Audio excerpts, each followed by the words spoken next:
ದಾವಣಗೆರೆ ಜಿಲ್ಲೆಯ ಚನ್ನಗಿರಿ ತಾಲೂಕಿನ ಉಂಬ್ರಾಣಿ ಹೋಬಳಿಯಲ್ಲಿ ಖನಿಜ ಅನ್ವೇಷಣೆಗೆ ರೈತರು ತೀವ್ರ ವಿರೋಧ ವ್ಯಕ್ತಪಡಿಸಿದ್ದಾರೆ.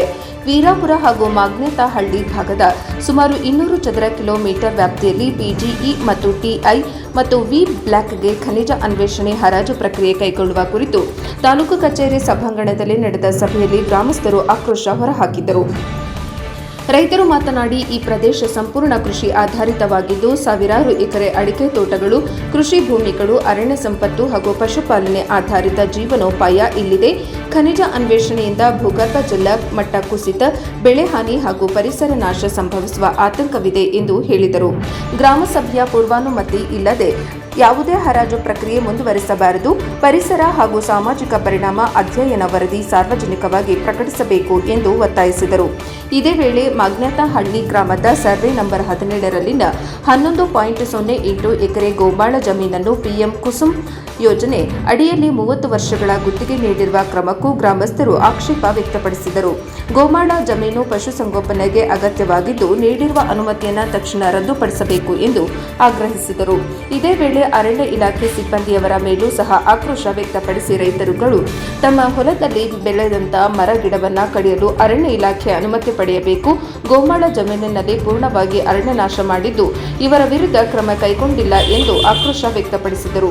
ಸಭೆಯಲ್ಲಿ ಮಾತನಾಡಿದ ಉಪವಿಭಾಗಾಧಿಕಾರಿ ಚೆನ್ನಪ್ಪ, ರೈತರ ಆಕ್ಷೇಪಣೆಗಳನ್ನು ಜಿಲ್ಲಾಧಿಕಾರಿಗಳ ಗಮನಕ್ಕೆ ತರಲಾಗುವುದು ಎಂದು ಭರವಸೆ ನೀಡಿದರು. ಸಭೆಯ ಅಂತ್ಯದಲ್ಲಿ ಗ್ರಾಮಸ್ಥರು ತಮ್ಮ ಲಿಖಿತ ಮನವಿಯನ್ನು ಅಧಿಕಾರಿಗಳ ಮೂಲಕ ಜಿಲ್ಲಾಧಿಕಾರಿಗಳಿಗೆ ಸಲ್ಲಿಸಿದರು. ಈ ಸಂದರ್ಭದಲ್ಲಿ ಗಣಿ ಮತ್ತು ಭೂ ವಿಜ್ಞಾನ ಅಧಿಕಾರಿ ರಶ್ಮಿ, ಚನ್ನಗಿರಿ ತಹಶೀಲ್ದಾರ್ ಎನ್ಜೆ ನಾಗರಾಜ್, ರೈತ ಮುಖಂಡರುಗಳಾದ ಶ್ರೀಕಂಠಪ್ಪ, ಎನ್ಜೆ ಕುಬೇಂದ್ರಪ್ಪ, ಮಾಜಿ ಜಿಲ್ಲಾ ಪಂಚಾಯತ್ ಸದಸ್ಯರಾದ ಯೋಗೀಶ್, ನೆಲ್ಲಿಹಂಕಲು ಗ್ರಾಮ ಪಂಚಾಯಿತಿ ಮಾಜಿ ಅಧ್ಯಕ್ಷರುಗಳಾದ ದಿನೇಶ್, ರುದ್ರನಾಯಕ್, ವೀರಾಪುರ ಮತ್ತು ಮಾಗ್ನೇತಹಳ್ಳಿ ಗ್ರಾಮಸ್ಥರುಗಳಾದ ಶಿವಕುಮಾರ್, ನಾಗರಾಜ್, ಸಂತೋಷ್, ಇದಯತ್, ರಾಜೇಶ್, ಪ್ರಸನ್ನ, ಮಹೇಶ್ ಸೇರಿದಂತೆ ಸುಮಾರು 15 ಹಳ್ಳಿಯ ರೈತರು ಕಾರ್ಯಕ್ರಮದಲ್ಲಿ ಉಪಸ್ಥಿತರಿದ್ದರು.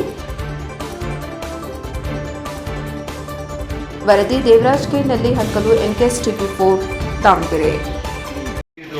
ಮ್ಯಾಗತರಣಿ 17ರಲ್ಲಿ 11 ದಂಗಪುರ ಜಮೀನನ್ನು 11 ಎಕರೆ ಎಷ್ಟು ಗುಂಟೆ ಸರ್ ಕೊಟ್ಟಿರೋದು ಸೋಲಾರ್ಗೆ? 11 ಎಕರೆ 6 ಗುಂಟೆ ಅಲ್ಲ. ಯಾರು ಸರ್ ವೆಂಚರ್ ಅವರು? ಯಾರಿಗೆ ಮಾಡ್ಲಿಕ್ಕೆ? PM ಕುಸುಮ್ ಯೋಜನೆ ರೈತರ ಭೂಮಿಗಳಲ್ಲಿ ವಿದ್ಯುತ್ ಸರಬರಾಜು, ಕೃಷಿ ಮಾರ್ಗಗಳ ಹತ್ತಿರ ಸೌರ ವಿದ್ಯುತ್ ಉತ್ಪಾದನಾ ಘಟಕಗಳನ್ನು ನಿರ್ಮಾಣ ಮಾಡಲು ವಿದ್ಯುತ್ ಇಲಾಖೆಯ ಪರವಾಗಿ ಕಾರ್ಯನಿರ್ವಾಹಕ ಇಂಜಿನಿಯರ್ ತಾ ಮತ್ತು ಪಾ ವಿಭಾಗ, ಬೆಸ್ಕಾಂ ವಿಭಾಗ ಕಂಪನಿ ದಾವಣಗೆರೆ ಇವರಿಗೆ 30 ವರ್ಷಗಳ ಅವಧಿಗೆ ಗುತ್ತಿಗೆ ನೀಡಲು ಈ ಕುರಿತು ಆಯಿತಾ. ಇನ್ನೊಂದಿದೆ, ಅದಕ್ಕೆ ತಿದ್ದುಪಡಿ ಆದೇಶ ಮಾಡಿ ಅದನ್ನು ಏನು ಇವ್ರಿಗೆ ಕೊಟ್ಟಿದ್ರು, ಅದಕ್ಕೆ ಕಾರ್ಯನಿರ್ವಾಹಕ ಇಂಜಿನಿಯರ್ ಕೊಟ್ಟಿದ್ರು, ಅದನ್ನು ತಿದ್ದುಪಡಿ ಮಾಡಿ ಅಧೀಕ್ಷಕ ಇಂಜಿನಿಯರ್ ಅದೇ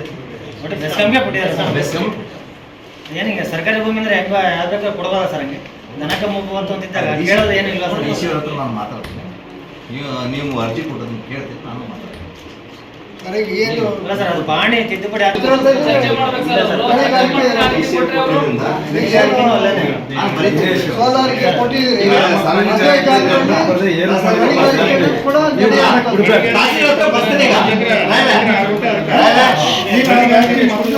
ಬರ್ತಾನೆ, ಅರ್ಜಿ ಕೊಟ್ಟಿದ್ದೆ ಬರ್ತಾನೆ.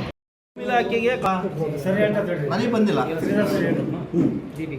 ನನಗೆ ಇವತ್ತರೆಗೂ ಬಂದಿಲ್ಲ. ಇದಕ್ಕೆ ಕೊಡಪ್ಪ, ಮುನ್ಸಿಪಾಲಿಟಿದು KV ಕೊಡೋದು ಗೊತ್ತಿಲ್ಲ. ಸರ್, ಏನೇ ಒಂದು ದಾಖಲಾತಿಯನ್ನು ರೆವಿನ್ಯೂ ಡಿಪಾರ್ಟ್ಮೆಂಟ್ ಇಂದ ಹೋಗ್ಬೇಕಾಗುತ್ತೆ. ಸರಿನಾ ಸರ್? ನೀವು ಬಂದಿದ್ದೀರಾ? ಅಲ್ಲಿಂದ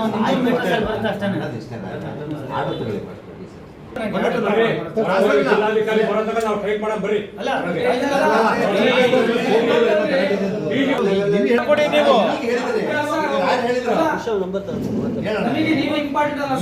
ಈಗ ಹೇಳಿದ್ರಪ್ಪ, ಕೇಳಲ್ಲ ಅವರು. ಫಾರೆಸ್ಟ್ನವರೇ ಅವರೇ ಸ್ವಂತ, ಇವನೇ ಸ್ವಂತ ಇರ್ತಾರೆ, ಎಲ್ಲರೂ ಸ್ವಂತ ಇರ್ತಾರೆ. ಈಗ ಮತ್ತೆ ಮುಂದಕ್ಕೆ ನಾವು ಏನ್ ಮಾಡ್ಬೇಕು? ಏನಂತ ನಿಮ್ಮಿಂದ ನಮಗೆ ಅನುಕೂಲ ಮಾಡ್ಕೊಡ್ತೀರಾ?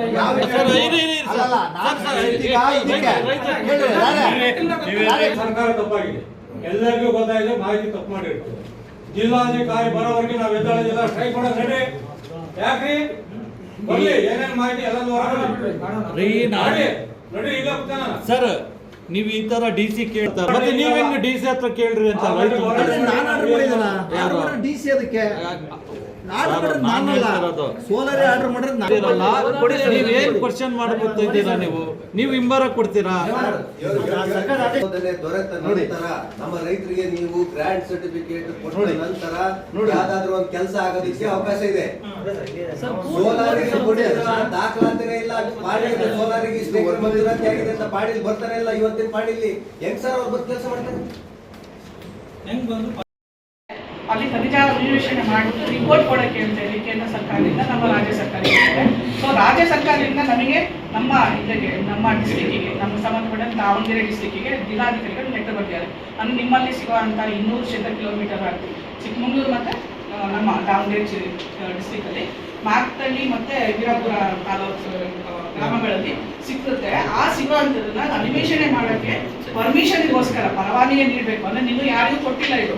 ಇದಾದ್ಮೇಲೆ ಕೇಂದ್ರ ಸರ್ಕಾರದಲ್ಲಿ ಮತ್ತೆ ಮೀಟಿಂಗ್ ಮಾಡ್ತಾರೆ. ಮೀಟಿಂಗ್ ಮಾಡಿಬಿಟ್ಟು ಯಾವ ರೇಟ್ ಸಿಗುತ್ತೆ ಏನು ಸಿಗುತ್ತೆ ಅಂತಂದ್ಬಿಟ್ಟು ಮ್ಯಾಪಿಂಗ್ ಎಲ್ಲ ಮಾಡ್ತಾರೆ. ಅಂದರೆ ಇದು ಬೇಸ್ ವರ್ಕ್ ಮಾಡಿಕೊಂಡು ಅದನ್ನು ಹೋಗಿ ರಾಜ್ಯ ಸರ್ಕಾರದವರು ಕೇಂದ್ರ ಸರ್ಕಾರದಲ್ಲಿ ಮೀಟಿಂಗಲ್ಲಿ ಇಟ್ಕೊಳ್ತಾರೆ.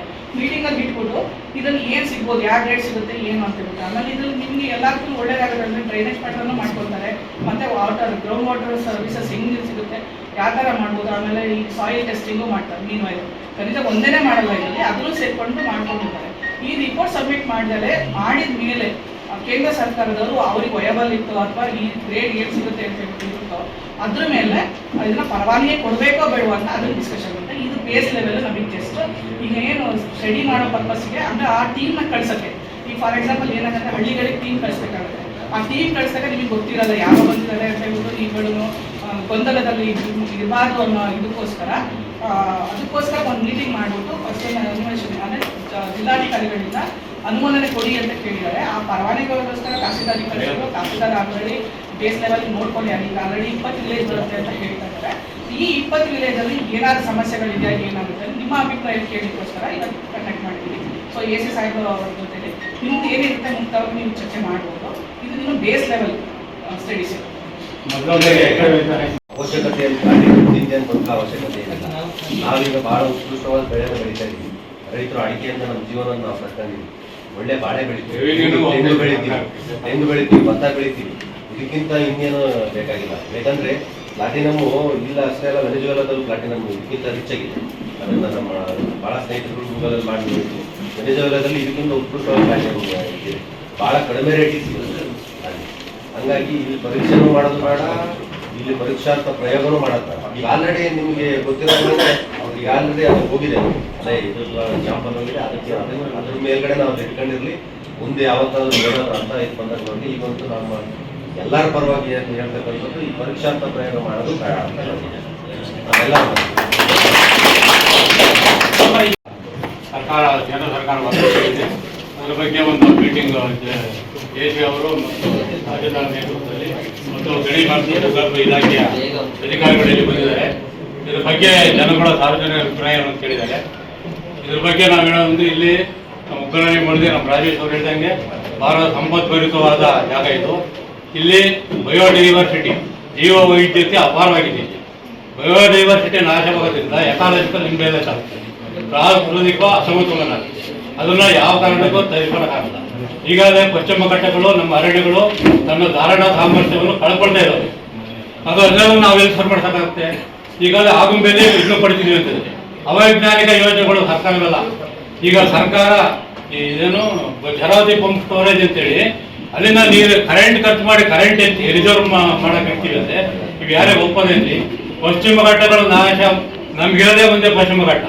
ಇಲ್ಲಿ ನಮ್ಮ ಉಗ್ರಾಣಿ ಹೋಗ್ಲಿದ್ರಿ ಇಲ್ಲಿಂದ ಬೆಂಗಳೂರು ತನಕ ಹೋಗಿ ತುಮಕೂರು ತನಕ ಹೋಗಿ ಎಲ್ಲ ರೀತಿಯ ಎಲ್ಲೇ ಇಲ್ಲ. ಆಂಧ್ರದಲ್ಲಿ ಇರ್ಬೋದು, ತಮಿಳುನಾಡಲ್ಲಿ ಅಲ್ಲಿ ಘಾಟುಗಳು ಇರ್ಬೋದು. ಅಷ್ಟೇ ಈ ಥರ ಸಂಪದ ರಾಷ್ಟ್ರ ಇದು. ಈಗ ಅವ್ರು ಏನು ಮಾಡ್ತಾರೆ, ಗಣಿ ಇಲಾಖೆಯವರು ನಾವು ನೋಡಿದ್ವಿ, ಅವ್ರ ಭೂಮಿಗೆ ಇನ್ಕ್ಲೈನ್ ಕೊರಿತಾ ಇದ್ರು. ಹೆಚ್ಚು ಕಮ್ಮಿ 1000 ಅಡಿ ಕೊರೆದಿದ್ದಾರೆ. ಅವತ್ತು ನಾವೆಲ್ಲ ಎತ್ತಿದ್ವಿ. ಇದು ನಮ್ಮ ರೈತ ಬೋರ್ವೆಲ್ ಹೋಗಿಲ್ಲ ಅಂತ ಏನು ಹೇಳ್ತೀನಿ. ಈಗಾಗಲೇ ಹೋಗಿದೆ. ಒಂದು 2000 ಅಡಿ ಕೊರೆದಿದ್ದಾರೆ ಅವರು. 2 ಜೈಪುರದಲ್ಲಿ ಕೊರೆದ್ರೆ ಉಗ್ರಾಣಿ ತನಕ ಹೋಗುತ್ತೆ. 2000 ಕೊಟ್ಟಿದ್ದಾರೆ. 5000 ಕೊರೆಯುವಂಥ ಅವರಲ್ಲೇ ಮಿಷಿನ್ಗಳು ಅವ್ರ ಹತ್ರ ಇದ್ದಾರೆ. ಆದ್ರಿಂದ ರೈತರಿಗೆ ಇದು ಹಾಗೆ ಆಗುತ್ತೆ. ಮತ್ತೆ ರೆವಿನ್ಯೂ ಅಂತ ನಿಮಗೆ ಗೊತ್ತಿದೆ ಎಷ್ಟಾಗುತ್ತೆ ಅಂತೇಳಿ. ಮತ್ತೆ ಜೀವ ವೈವಿಧ್ಯತೆಗೆ. ಇವಾಗ ಏನಾದ್ರು ಆನೆಗಳು ಇಲ್ಲಿ ಆವಾಸನ ಕಂಡುಕೊಳ್ಳೋಕೆ ಅವ್ರು ಪ್ರಯತ್ನ ಮಾಡ್ತಾರೆ. ಆವಾಸ ಸ್ಥಾನ ಆಗ್ಬೋದು ಆನೆಗಳಿಗೆ, ಬೇಕಾದ್ರೆ ಬಿದಿರಿದೆ. ಮೊದಲೆಲ್ಲ ಹುಲಿಗಳಿತ್ತು, ಈಗ ಹುಲಿಗಳು ನಾಶವಾದ ಬಿಡಿ ಅರಣ್ಯ ಬಂದ್ಮೇಲೆ. ಈಗ ಸಾವಿರಾರು ನಮ್ಮ ಕಡೆ ಗೋವಾಳನು ಬೇಕಾಗಿತ್ತು, ಹೆಚ್ಚಿಗೆ ಒಂದು 10,000 ಜಾನುವಾರುಗಳು ನಮ್ಮ ಏರಿಯಾದಿದೆ. ಹಾಗೆ ಈಗ ಜಿಂಕೆ, ಕಡವೆ, ನರಿಗಳು, ನವಿಲು ಇವೆಲ್ಲ ಆವಾಸ ಸ್ಥಾನ ನಮ್ಮ ಅರಣ್ಯ ಆಗಿದೆ. ಅದರಿಂದ ಇದನ್ನ ಮಾಡಿ ಸರ್ಕಾರದ ಏನು ಸಾಧನೆ ಮಾಡುತ್ತೆ, ನಮಗೆ ಹೊಟ್ಟೆಗೆ ಇಟ್ಟಿಗೆಲ್ಲ ಸರ್ಕಾರ ಡ್ಯೂಟಿ ಮೇಲೆ ವಿಚಾರ ಇದೆ. ಅದರಿಂದ ನಾವು ಯಾವ ಕಾರಣಕ್ಕೂ ಈಗ ಸದ್ಯಕ್ಕೆ ನಾವು ರೈತರ ಜಮೀನಿನಲ್ಲಿ ಅವ್ರು ಕಾಲಿಡಂಗಿಲ್ಲ, ನಾವು ಯಾವ ಅವಕಾಶ ಕೊಡೋಂಗಿಲ್ಲ. ಅರಣ್ಯದಲ್ಲೂ ಅಷ್ಟೇ, ಅರಣ್ಯನ ಹೋದ್ಮೇಲೆ ನಮ್ಗೇನು ಜೀವನ ಇದೆ? ನಮ್ಮ ಉಗ್ರಾಣಿ ಹೋಬಳಿ ಮಟ್ಟದ್ದಲ್ಲ, ಇಡೀ ಕರ್ನಾಟಕಕ್ಕೆ ಮಳೆ ಬರಲಿಲ್ಲ. ನಮ್ಮ ಫಾರೆಸ್ಟ್ ಜೀವ ವೈವಿಧ್ಯತೆ ಇಲ್ಲಿ ಇದಕ್ಕೆ ಕಾಪಾಡಬೇಕು ಅಂತೇಳಿ ನನ್ನ ಮನವಿ. ನೀವೊಂದು ನನಗೆ ಅರ್ಜಿ ಕೊಡಿ, ಇವತ್ತಾದ ಕೊಡಿ, ನಾಳೆ ಮಾಡಿಕೊಡಿ, ಇತ್ತು ರೀತಿ ಎಲ್ಲದೂ ಹಾಕಿಸ್ಕೊಡಿ, ಬೇಡ ಅಂತ. ಮೂರನೇದು ನಾನು ತಹಸೀಲ್ದಾರರು ಮತ್ತು ಜಿಲ್ಸ್ ಮಾಡಬೇಕು. ತಹಸೀಲ್ದಾರ್ ಇರಲ್ಲ, ನಾಳೆಯಿಂದ ಒಂದು 4-5 ದಿವಸ ಸಿಗಲ್ಲ. ಬಂದಮೇಲೆ 3 ಹೋಗಿ ಡಿ ಸಿಗೆ ಕನ್ವಿನ್ಸ್ ಮಾಡಿ ಹೇಳ್ಬೋದು.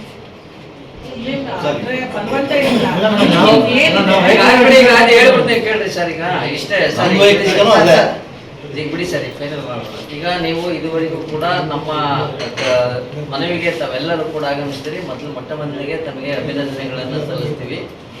ನಿಮ್ಮನ್ನ ನಾವು ಕರೆದರ ಉದ್ದೇಶ ಇಷ್ಟೇ, ನಾವು ಆಗದರ ಮುಕ್ತವಾಗಿ ಏನು ಮಾಹಿತಿ ಇಲ್ಲದಂಗೆ ಕಳಿಸ್ಬೋದಾಗಿತ್ತು ರಿಪೋರ್ಟು. ಆ ಥರ ಯಾವುದನ್ನು ಕೂಡ ಕಳಿಸಿಲ್ಲ. ನಮ್ಮಲ್ಲಿ ನನ್ನ ವ್ಯಾಪ್ತಿಗೆ ಬರುವಂಥ 15-20 ಗ್ರಾಮಗಳು ಬರ್ತವೆ. ಅದ್ರಾಗ ಅರಣ್ಯ ಇಲಾಖೆ ಇದೆ, ಸ್ಮಶಾನ ಇದ್ದಾವೆ, ಅಲ್ಲಿ ತೋಟಗಳಿದ್ದಾವೆ ಅಂತ ಎಲ್ಲರೂ ಕೂಡ ಮನವರಿಕೆ ಮಾಡಿ ಇದು ಯಾವುದೇ ಮುಕ್ತವಾಗಿಲ್ಲ ಅಂತ ನಾವು ರಿಪೋರ್ಟ್ ಆಲ್ರೆಡಿ ಕೊಟ್ಟಿದ್ದೀವಿ. ಯಾಕೆ ಕೊಟ್ಟಾದ್ಮೇಲೆ ಕೂಡ ಒಂದು ಸ್ವಲ್ಪ ಗ್ರಾಮಸ್ಥರನ್ನ ಕರೆದು ಗ್ರಾಮಸ್ಥರ ಮುಖಾಂತರ ಒಂದು ಸಭೆ ನಡೆಸಿ ಮಾನ್ಯ ನಮ್ಮ ಇದು ಹೊನ್ನಾಳಿಯ ಉಪವಿಭಾಗಾಧಿಕಾರಿಗಳ ಅಧ್ಯಕ್ಷತೆಯಲ್ಲಿ ಒಂದು ಸಭೆ ಮಾಡಿ ಅನ್ನೋ ಉದ್ದೇಶದಿಂದ ಇವತ್ತು ಸಭೆ ಕರೆದು ತಮ್ಮ ಮನವಿಯನ್ನು ನಾವು ಸ್ವೀಕರಿಸಿದ್ದೀವಿ. ಇದು ಏನು ನೀವೇನು ಇವತ್ತೇನು ನಿರ್ಣಯ ಕೊಟ್ಟಿದ್ದೀರಿ ಮುಕ್ತವಾಗಿಲ್ಲ, ಇದಕ್ಕೆ ಅವಕಾಶ ಇಲ್ಲ ಅಂತ ಹೇಳಿ ಅದೇ ರೀತಿ ನಾವು ನಿರ್ಣಯನ ಮಾನ್ಯ ಜಿಲ್ಲಾಧಿಕಾರಿಗಳಿಗೆ ಕಳಿಸ್ಕೊಡ್ತೀವಿ.